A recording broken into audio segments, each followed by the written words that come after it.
Alrighty guys, we're back for some big Rakdos sacrifice, and this is a Dominaria United Standard Brew. We're gonna go over the deck, then hop right into some ranked, but first things first, for anyone who may not know, I'm Redcat and I play aggro decks and any decks with red in them as well, so I hope that sounds fun to you. Also, we do got that Discord link down in the description if you're interested in joining that up. Okay, what do we got in the build here? Well, we got 4 Goldhounds, a 1 mana 1/1 first strike menace, tap it, sack it, add 1 mana of any color. It's pretty good ramp, and it's going to be particularly good in this build. We're rocking 4 body droppers. This is a 2 mana 2/2 with Rakdos colors up there. Whenever you sacrifice another creature, put a +1/+1 counter on body dropper. This can get pretty stacked pretty fast, and then it also has another ability tacked on here. For a black and a red, sacrifice another creature. Body Dropper gains Menace until the end of turn, which of course could come in handy, especially if the opponent is chump blocking this every turn, right? So we got 4 Bloodtithe Harvester, naturally terrific creature, right? We got an Abrade in here, and this can be whatever removal you want it to be. I chose Abrade so that way we can take care of Reckoner Bankbuster every now and then. We got a couple Jadars. That Decayed Zombie is going to be useful. Not only does the Decayed ability sacrifice itself, so it could like buff the body dropper and stuff like that, but also using that zombie to sacrifice to some of our other cards in the build is going to be very good. And then Jadar just happens to be like pretty good right now anyways. We're still seeing a decent amount of mono black, and so up against Liliana, for example, Jadar is fantastic. We got 3 Braids in here, Arisen, Nightmare. So this is a 3 mana 3/3. At the beginning of your end step, you may sacrifice an artifact, creature, enchantment, land, or planeswalker. If you do, each opponent may sacrifice a permanent that shares a card type with it.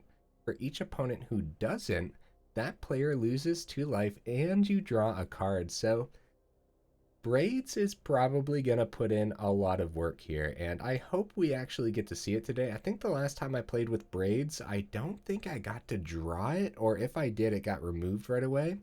Either way, yeah, it has a pretty big target on its back too, because it could start to run away with things, and giving you card advantage is one thing the opponents does not want on the board, so got 4 Fable of the Mirror Breakers. Speaking of card advantage, right? It's pretty obvious that this was going to be in here. Reflection is pretty cool in here as well. Hopefully we'll get to see it actually copy something today. We got 3 Lagomos, Hand of Hatred. Why not 3 Jadars? Why 3 Lagomos instead? Because that elemental sacrifices itself at the beginning of the next end step, which is actually going to be pretty useful in this build. For example, you have to swing with the zombie to get the Decayed to sacrifice, which means your opponent could just block it with some chunky creature, which means you won't get like a buff on body dropper. But with Lagomos, excuse me guys, you don't have to attack with the elemental. The elemental's created and then it sacrifices at the next end step, and so then your body dropper would still get the buff. So we'll see how often that actually comes into play, but one of the big things I want to note with this deck is the order of things are really going to matter. You're going to want to make sure your triggered abilities all happen in the proper order. For example, you want Braids to happen before the elemental sacrifices itself. That way you can sacrifice the elemental to Braids, for example. So that's just one example of what I'm assuming will be many, but we'll see. Okay, we got a couple Elder Dragon Wars. This is a 4 mana saga with read ahead. The first chapter deals 2 damage to each creature and each opponent. Second chapter, discard any number of cards, then draw that many cards. We know just from Fable of the Mirror Breaker how good filtering out our hand can actually be, so that's pretty cool. And then on the third chapter, you create a 4/4 Flying Dragon, so this can also help you close out games. It's a pretty sweet card. Got a couple Forge Boss in here. You might not see this one too often, as it might be a little bit on the janky side, but it's also a pretty neat one. 4 mana 3/4. Whenever you sacrifice one or more creatures, one or more other creatures, Forge Boss deals 2 damage to each opponent. This ability triggers only once each turn. So it also triggers on your opponent's turn too, so abilities like the bottom ability on Body Dropper can be activated on your opponent's turn. So if you had a couple Forge Boss on the board at that time, that could be a lot of extra damage, right? Like I said, it probably leans towards the janky side, but in this build, like also, we can ramp into Forge Boss pretty effectively with Goldhound, so getting it down early, I don't know, it's not that bad. A 3-4, at least it doesn't get cut down or something like that, you know? Okay, getting close to the top end here, we got a Cruelty of Gix. This is kind of in here. The bottom ability, of course, helps us reanimate if we really wanted to. We do have something on the very top end that would definitely be worth reanimating. But mainly, I'm treating it as a 5th burn down the house, because that second ability, we get to search for a card, put it into our hand, then we lose 3 life. There's going to be a lot of moments where you need to burn down the house as soon as possible, and sometimes you literally just don't draw it. So maybe Cruelty can help us find it. Also, the top chapter on here, you probably skip the top chapter quite often. Target opponent reveals their hand. You choose a creature or planeswalker from it. That player discards that card. It could still be interesting, though. Yeah, burn down the house is kind of our board wipe of choice for the build, even though Elder Dragon War helps us do that job too. Mainly because we can also get those devils out of it, so it happens to be great against aggro and great against control, right, to help us wrap up games with devils. And then, of course, the devils are great for all the sacrifice abilities in here too. The very top end, guys, the reason I'm calling it Big Rakdos Sacrifice, we have a single Dreadfeast Demon. This is a 7 mana 6/6 flyer. At the beginning of your end step, sacrifice a non-demon creature. If you do, create a token that's a copy of Dreadfeast Demon. This card's pretty freaking sweet, and I've never played with it before. Well, I played some test matches for this build, but I mean, for a video, I've never played with Dreadfeast Demon.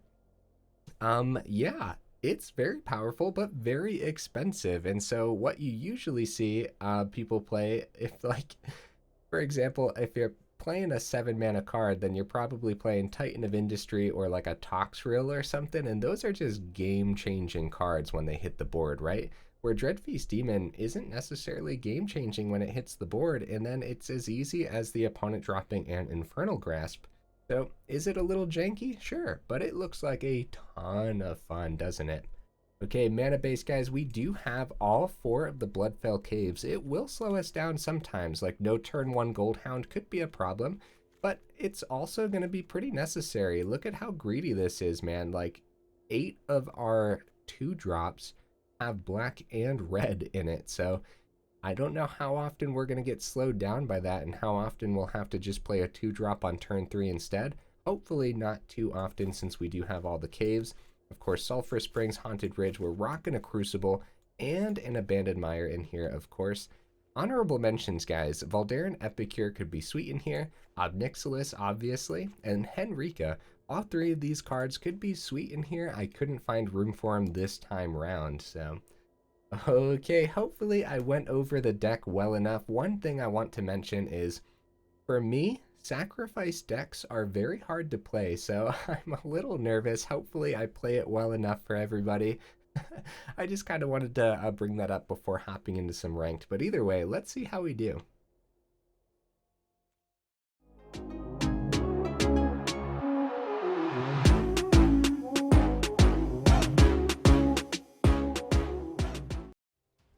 Alright, we'll see if we can get right into the first game here. Heck yeah, we do. Alright. Opponent number 1, what are you bringing to the table? Okay, Braids, Goldhound, I like it. This is good. 4 mana. We have 25 mana total in this build, by the way. I should have mentioned that. I think. I should have added 25 mana. Oh no, now that I'm saying it. I'm pretty sure I did. We could have gone turn 1 Goldhound there if we wanted to speed up the process a little bit, but I'm also okay like doing it this way because the counter's probably just gonna happen, you know what I mean? Like, ooh, Impulse, Goldhound gets to hit. See, if it was the Braids though, I'm pretty sure they would have countered Braids. And Bloodfell comes in tapped no matter what, so getting that down early on, probably the best bet, I hope. Yeah, we could have done it in a different order, but Goldhound number 3, huh? Alright. Get a Sulfurous Springs down. I guess we could have gone Mountain too, but I want to keep the 2 mana open for like a Make Disappear and attempt the Body Dropper. And we don't swing first because, like I said, I want to keep the 2 open. If you swing with Goldhound, then you can't sacrifice it. And yeah, we'll do this. We'll pay the 2. Getting Body Dropper on the board is huge for us. Okay, Delver of Secrets. Hopefully that doesn't flip next turn. Hopefully we get a little lucky here. Crucible's fine. We'll get the Mountain down. See, we still don't have 2 open. We can't successfully get the Braids down is what I mean there. We don't have 2 open for the Braids. Let's start with a swing.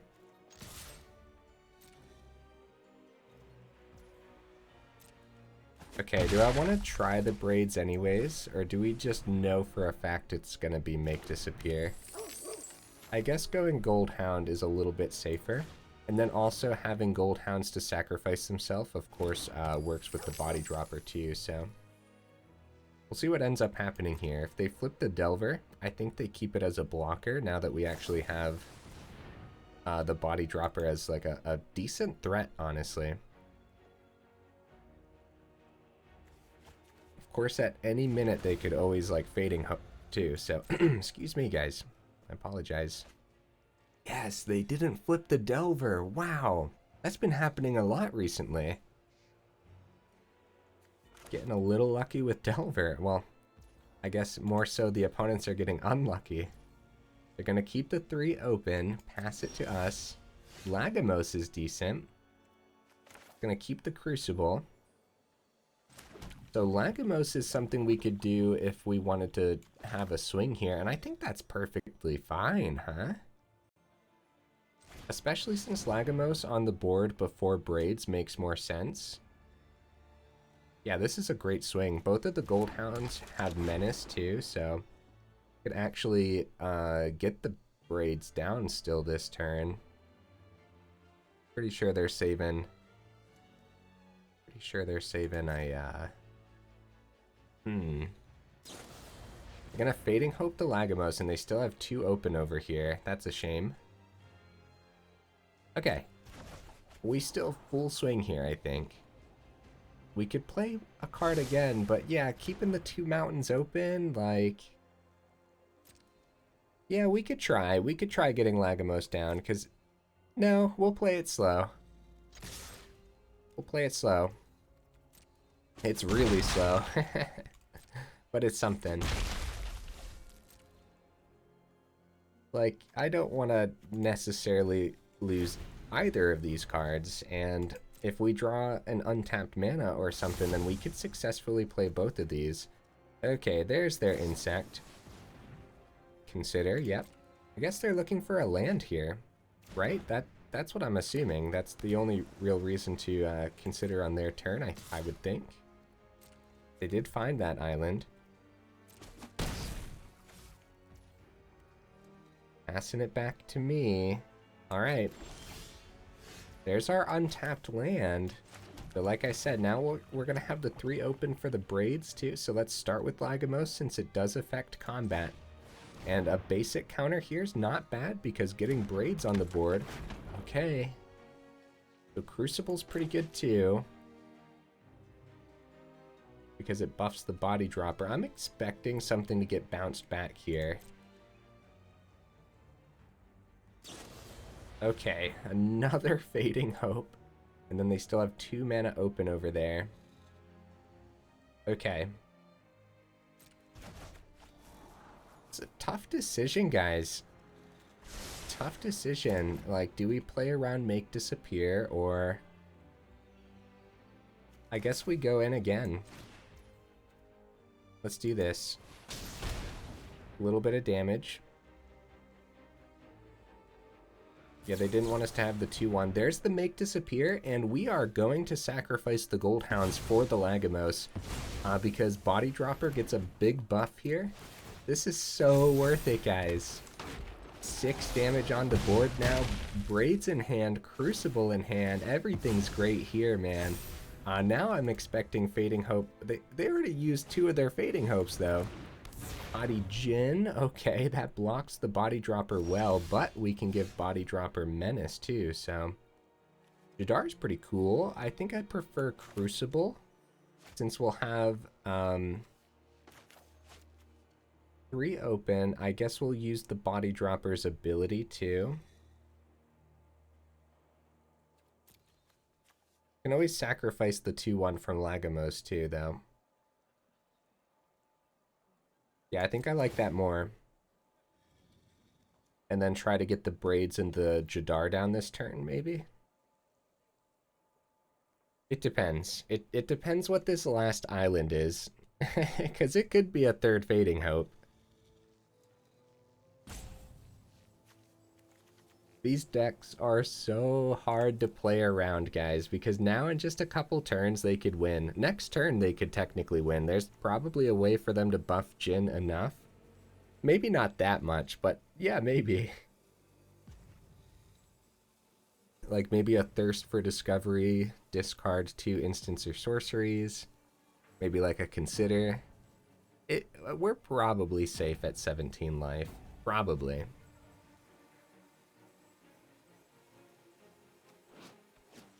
That 1 mana holding open, like 3rd Fading Hope, I guess more likely it's probably another Consider or something along those lines. Sometimes we see these decks playing otherworldly Gaze, which is pretty cool. Opponent? Are you there, opponent? Are you okay, buddy? Using their timeouts. So the plan here is to use the 2-1, buff the Body Dropper, give it Menace, swing on in, and if they double block, they lose both of their creatures for just our Body Dropper, and then we have amazing cards to let hit the table here, so that's the plan. A Fading Hope would definitely ruin the plan. I think bouncing the Body Dropper right now would probably just ruin us pretty heavily. And they might take the damage. I doubt it. I think we stick to the plan here and we play it slow, and I hope that's an okay concept. We'll ditch this. Give it Menace. I don't even know if the opponent's still playing right now. They take the 6. Well, at least I guess we'll go Jadar then. Just for, and I guess, yeah, that's fine, because what we could end up doing then is having the zombie. I don't know if the opponent's playing. They might have froze, actually. That would suck if they ended up freezing, but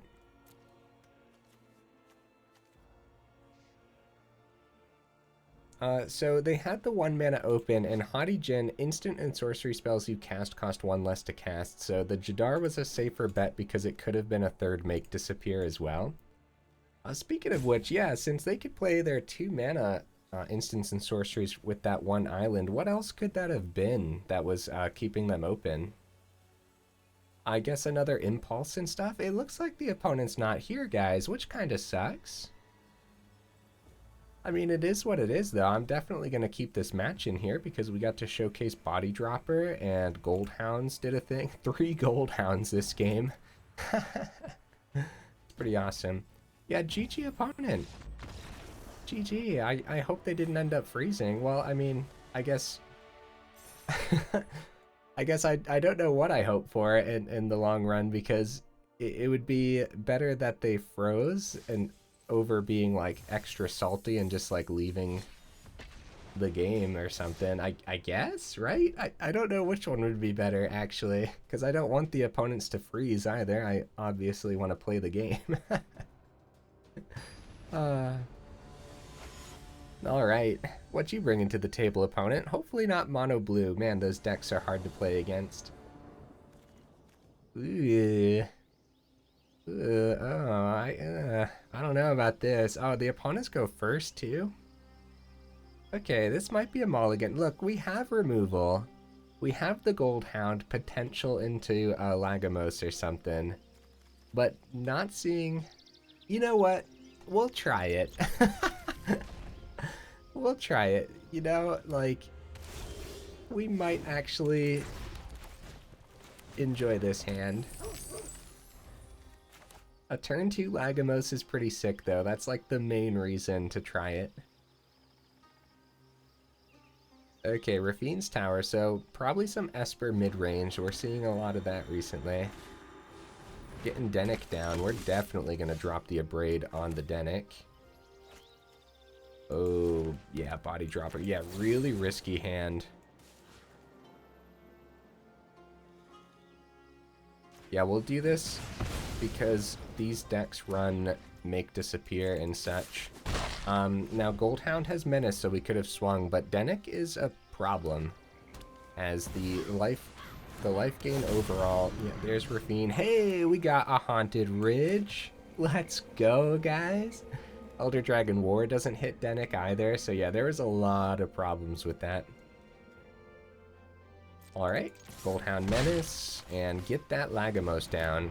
The 2-1 was going to get blocked by Rafine regardless, because we would have been tapped out. Actually, we swung with the 2-1 and kept Goldhound open. Maybe they would have taken the 2 damage there.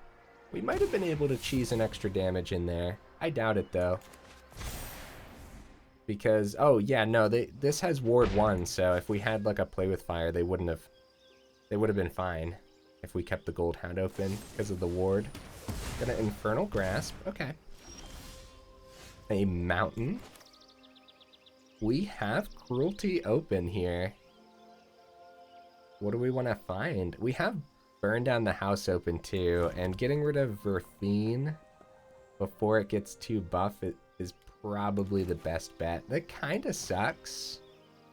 We won't have Cruelty open next turn. They could just drop a second Rafine too. Can we outpace this, guys? Can we outpace this?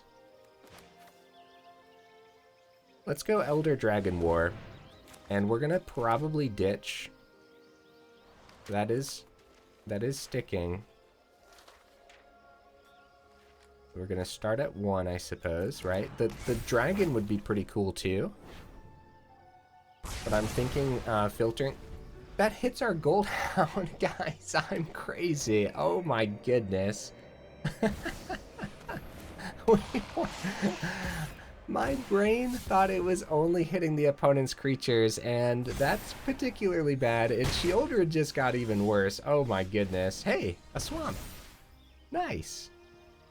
You get rid of Cruelty. The Burn Down the House doesn't hit Rafine now. I apologize, guys. Way to butcher this game, Red. Oh my goodness.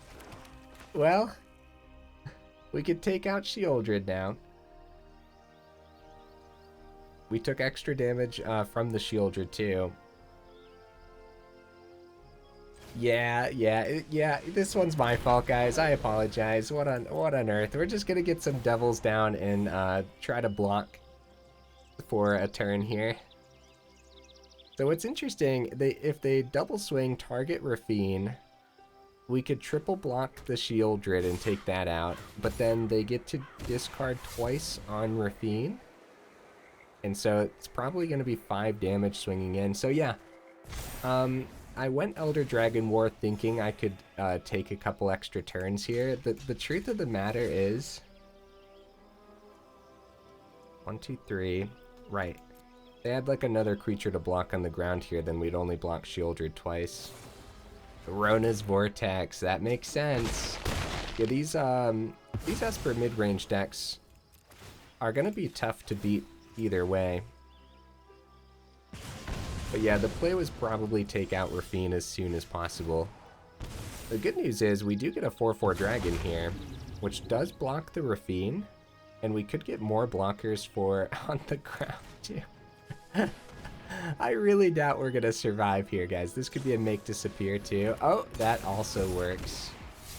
And then it's gonna be interesting. I want to see their turn here if they end up having removal for the 4/4, just to kind of show why it would have been. Yep, removal for the 4/4. Oh man. Yeah, if I played this one out well, I think we still would have perished. Good game. The best bet would have been burn down the house, take care of Rafine, but burn down the house for one card isn't doing a lot. I can't believe I dropped the Elder Dragon War on my old Goldhound. Yeah, make sure you know what the cards do, guys. I really apologize for that. That was super bad of me. Deals 2 damage to each creature and each opponent, not each opponent's creature. I knew that. We've played with the card before. My brain decided that it no longer knew that, unfortunately. So let's go ahead, hop into the next one. And yeah, that would have been an uphill battle regardless. Like, look at that curve, dude. Turn 2 Denic, turn 3 Rafine, turn 4 Sheoldred. Like, whoo, buddy, that is tough. They're rocking Tenacious Underdogs in there. The Obscura Interceptor's pretty insane too, huh? Yeah, Esper Midrange looks super terrifying. Start with the Caves here. Turn 3 Fable is fine. It's a slower... Ooh, Body Dropper. Well, we got more mono blue, don't we? So I'm gonna hold off for now, and they probably just play a land and pass anyways, but... Alright, we'll go Mountain over the Springs. We have Fable, Braids, Body Dropper open.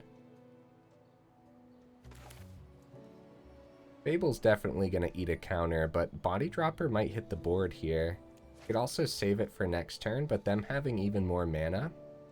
Yeah, we'll keep the Abrade open. Yep, they end up passing it right back. Elder Dragon War is a pretty good draw, but we're just going to be simple about it. Body Dropper, play around a make disappear. And keep the Abrade open, right?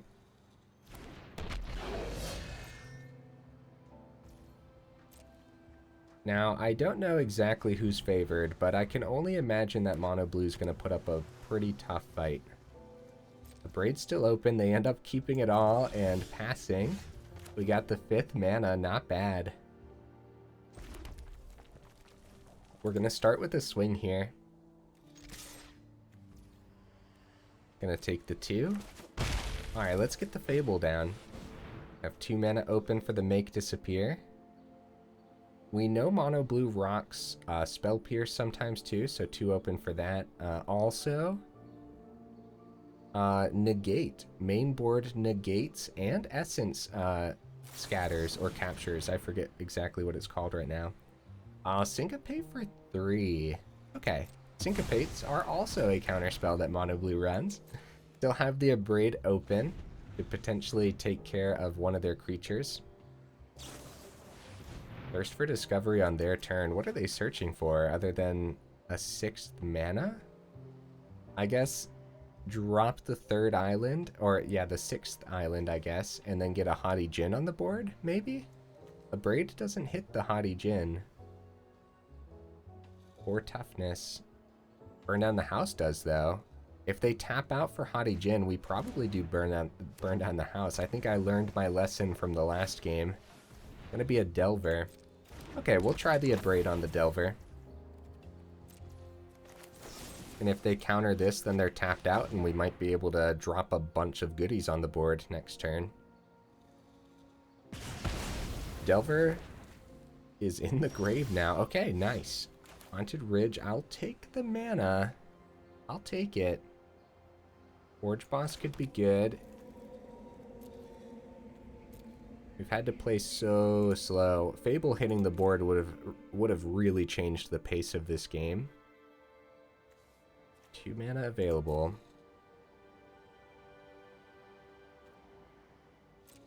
Alright, we're going to start with the swing. We're going to remember that Elder Dragon War also hits our creatures. Braids could be cool. We could always ditch like, well, I'm gonna go Forge Boss here. We'll have 2 mana open to play around the Make Disappear. And getting Forge Boss set up and ready, if it stays on the board, it's a particularly tough one, guys, because yeah, it's on the board now, and if they end up just having like Fading Hopes and stuff, it's not too bad because we have a ton of mana. So what was this 2 mana kept open for then, if they let the Forge Boss hit? Okay, Fading Hope number 1. Yep, we're just gonna let that happen. Oh, Fading Hope number 2, actually.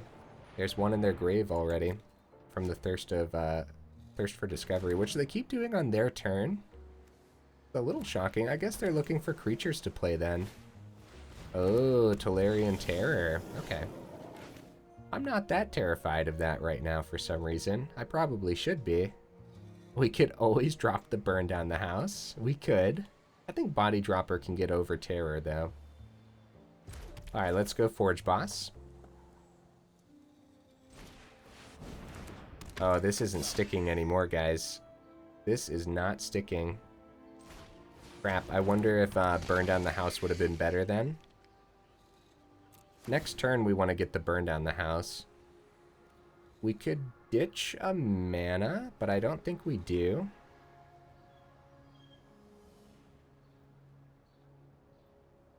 We ditch a mana, they probably ditch one too. Yeah, unfortunately we declined this time around. This is where like the Fable extra treasure tokens and stuff would have come in handy.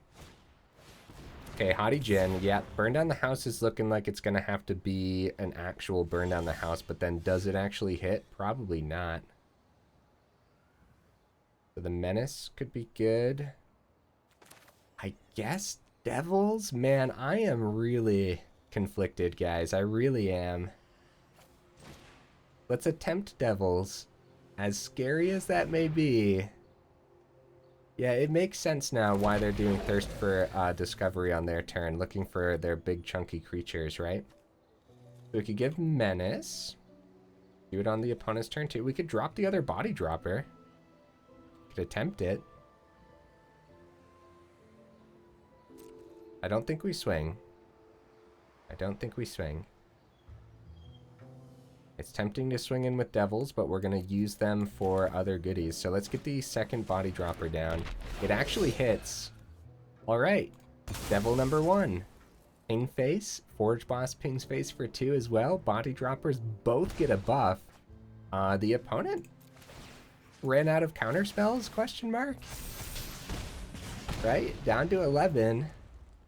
Goldhound's a great draw, guys. It can sacrifice itself. GG! Let's go! Hey! Yeah, I think at some point they kind of ran out of counterspells as we were still playing around them a little bit, but couple Fading Hopes. Only a Syncopate. That's it. Only a Syncopate this game. Huh. Well, how about that, guys? Look at this little engine we got on the board. That was pretty cool. I hope that made up for the previous game with the Elder Dragon War. I'm not going to let myself live that one down, guys. I can't believe I killed my own Goldhound. It's a little bit funny, though. Poor little Goldhound. Alright, let's see. Wait, this isn't the same opponent, is it? I gotta look at their names. I keep forgetting to. No, I think this is a different one. Yeah, I think those are different sleeves. Okay, it's a decent hand. Only 2 mana could be bad. Oh, Goldhound. Well, that would have been nice for last turn, but this is fine. I'm going to go Jadar because a turn 3 Body Dropper and then swing with the 2/2 Decayed is pretty good. Selesnya, that's got to be removal, right? So we want to do... Yeah, we want to do Body Dropper before combat because we're going to swing with the Decayed Zombie. I guess Body Dropper. It's probably going to be like a Fateful Absence or something along those lines. We'll full swing here. It could be... Oh, Resolute Reinforcements. Yeah, they get to block the Jadar. Aw, that kind of sucks.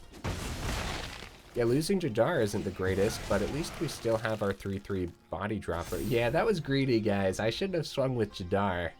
I shouldn't have. We should have known that seeing Selesnya, that Resolute Reinforcements could have been in the build. Ooh, Taurens. Cool. We might want to Abrade that, honestly.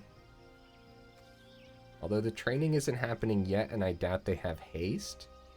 So we could start with a swing here. See what they do. Probably take the 3.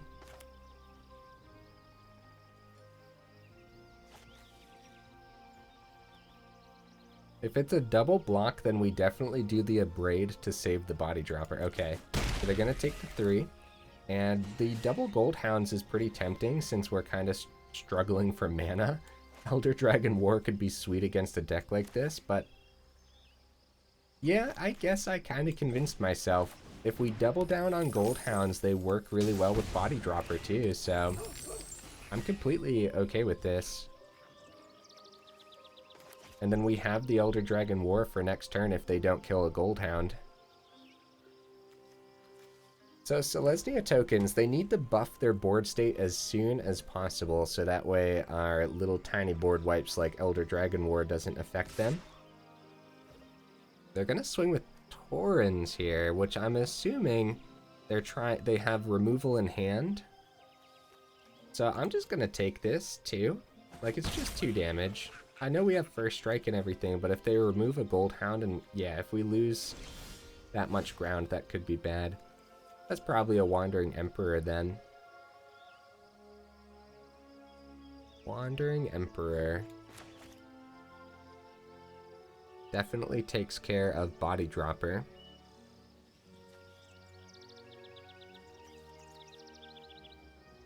You know what?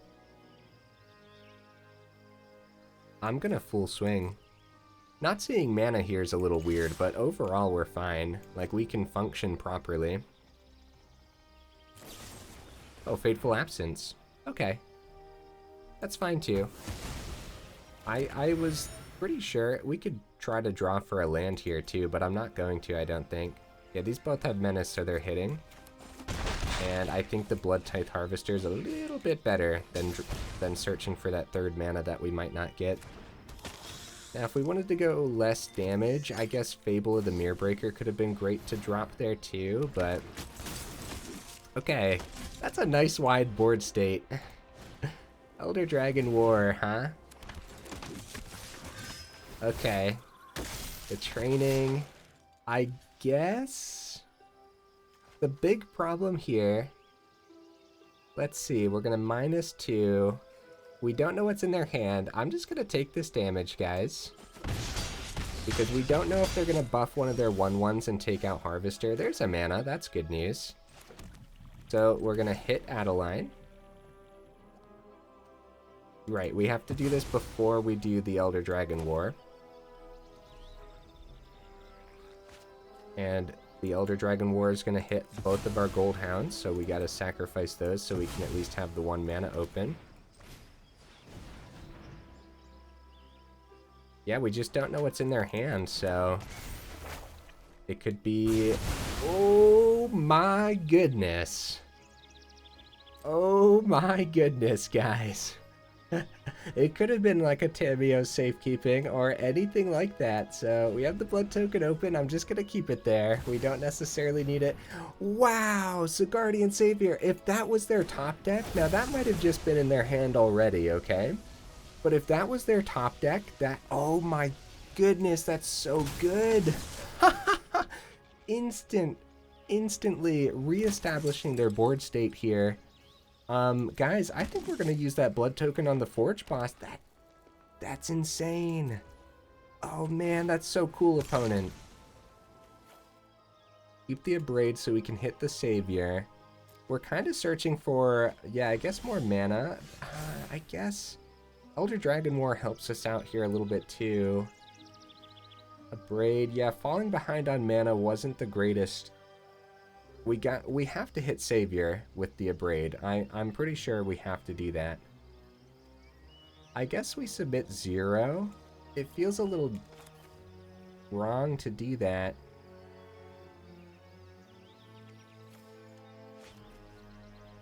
I guess it's not Fable this turn. Yeah, we got to take care of Savior, and we're going to be taking a bunch of damage. They have 7 here. If they have anything to buff the board state, and they have 1 forest open as well.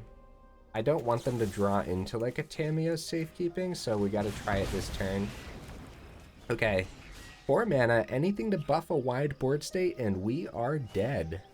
Wedding Announcement doesn't buff it yet. That's good news. Down to 3, we get a 4/4 dragon.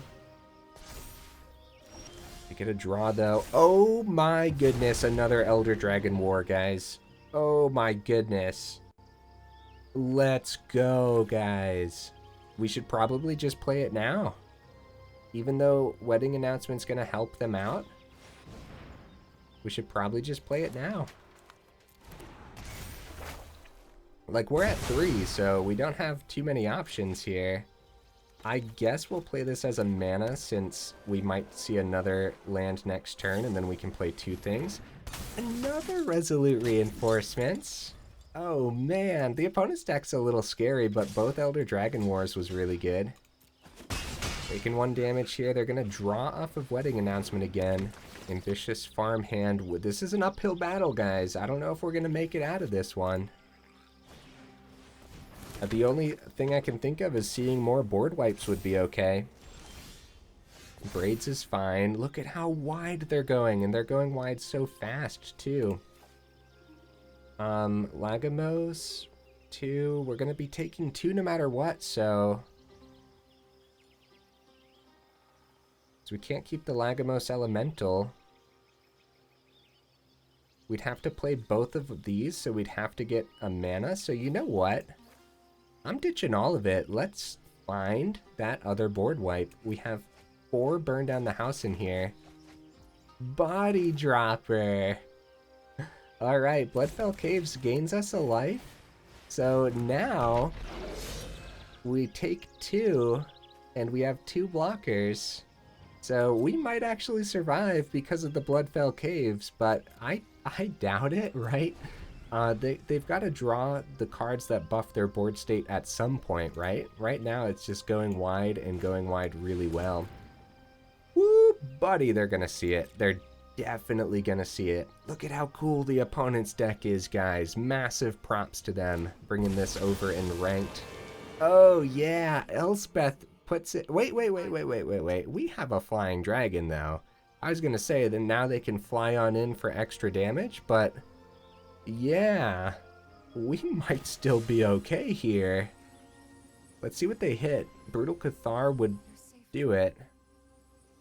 And I don't know if this is the kind of deck that runs Brutal Cathar, but with an Elspeth here, Galagreeters, draw a card from the Vampire. Dude, this is sweet. Oh, man. That's so cool, guys. All right. I feel like we got a little unlucky here, but also lucky at the same time. Like, does that happen? It's a little bit funny. Wedding Announcement's about to buff this wide board state. We're going down to 1, and we need to see a board wipe. But guess what? Galagreeters has a shield counter, so... oh, no way, dude. No. Wait. How do I... crap. Yeah, if we burn down the house, the shield counter pops, and then they swing in with Galagreeters and end the game. You know what? You know what, guys? I think we need to get blockers down. As funny as that is. As funny as that is, we could actually swing at Elspeth here, but they might have removal. 2, 3, 4. Taking this Elspeth out is probably the best bet, though. Even if they have removal in hand now, I think we're gonna die if we let them keep Elspeth too. Even though we could block more in the air. We could pop the Galagreeter's shield counter, but we're definitely gonna take Elspeth out here. That's the plan. That's the plan. I guess I'll have to earn my Elspeth is out of here, and I guess we'll keep the swamp in hand. There's no real good reason to play it. So we have 4 creatures. They have 4 creatures. They just need some simple removal, but it's like I said, if I kept those devils back, I think it was worth the risk to try to take out that Elspeth, because if they kept it, Sunset Revelry, draw a card, probably counter on the greeters, right? Yep, counter.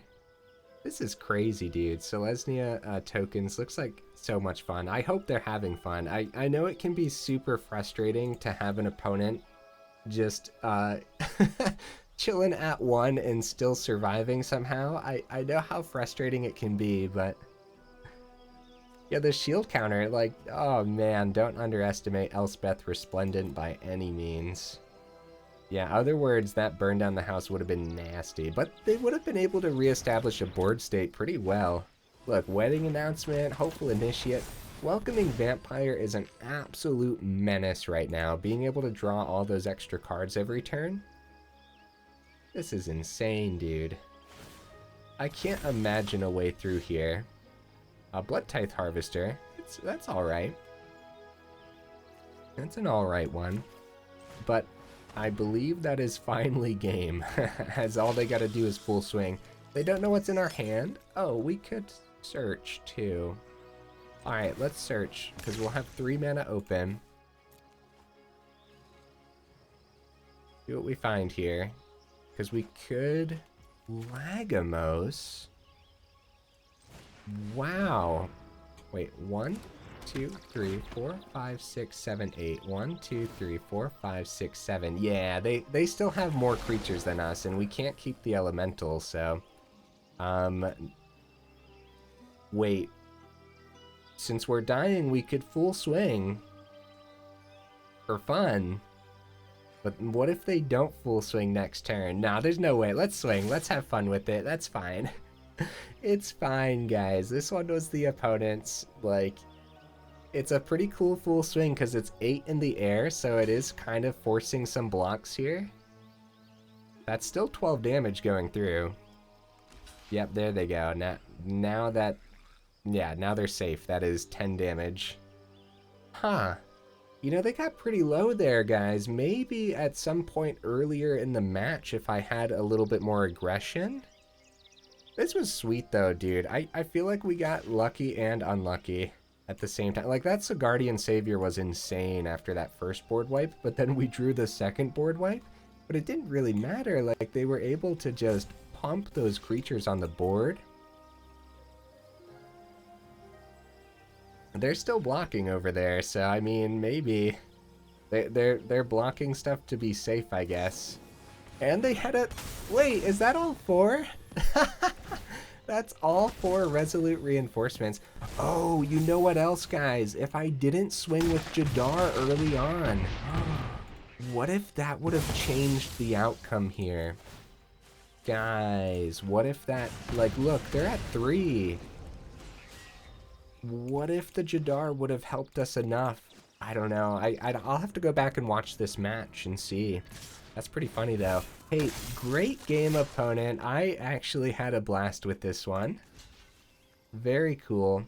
Let's just block over here, guys. That's fine. Let that damage get on through. 50% total win rate for the deck. And unfortunately, we are 48 minutes into the video, so we gotta end it there. You know what we didn't get to see today? We didn't get to see the Dreadfeast Demon come onto the board, did we? But it's not gonna happen too often anyways. That's okay. Let's go ahead, go over the deck one more time here. Okay. Here's the deck list again, guys. This was pretty sweet. I'm always satisfied with Goldhound and how well Goldhound does in most matchups. The little bit of ramp in red is actually just kind of insane. And yeah, I'm pleased with Goldhound. I wouldn't change that, although if you're more of a fan of like Epicure or something, I don't think Epicure is gonna do as much in this deck as you would hope, though. I enjoyed the Abrade as our removal. I do think that destroy target artifact is pretty good right now with all the bank busters running about, even though we didn't get to see that today, right? I don't think so. Our 2-drops are just really strong. Look at these. Yeah, our 2-drops are just really solid. So everything here, actually, the whole front of the build is really solid. What would I change? Something on the top end here, maybe to try to make it a little bit more consistent, but at the same time, yeah, like, it's unfortunate. Yeah, sorry guys, butchering words over here. Okay, Dreadfeast Demon. It's so cool. It's a little unfortunate that, yeah, I guess you could drop this and go up something else. Probably more removal over here on the top end or something. Maybe another Elder Dragon War. That was pretty sweet. Just don't do what I did and pop your own Goldhounds with it. Like I said, guys, I'm never going to let myself down now with that. But yeah, Dreadfeast Demon. Okay. Okay. I don't want to take it out. No, I'm not doing it. I wouldn't change anything, guys. More testing required. Let me know what you guys would add or take out down in the comments. I know. There's some janky cards in here. You know what? Forge Boss was pretty sick today, wasn't it? This was pretty cool, guys. It was actually a lot less janky than I thought it was going to be. Actually did a lot. Yeah, I like Forge Boss. So the big jank of the deck is unfortunately Dreadfeast, but every now and then you are going to get it onto the board, and maybe you can even cheat it onto the board with Cruelty. So yeah, that's probably why I wouldn't change anything. I guess another big thing here too, maybe drop a single... No, Lagomos was pretty important, wasn't it? I don't know. This is actually tough. Yeah, I guess I'm going to stick to it. I wouldn't change anything. More testing's required. So yeah, you guys let me know what you would add or take out. Hey, if you made it this far into the video, then y'all are champions, and I super duper appreciate you, and I will see you in the next video.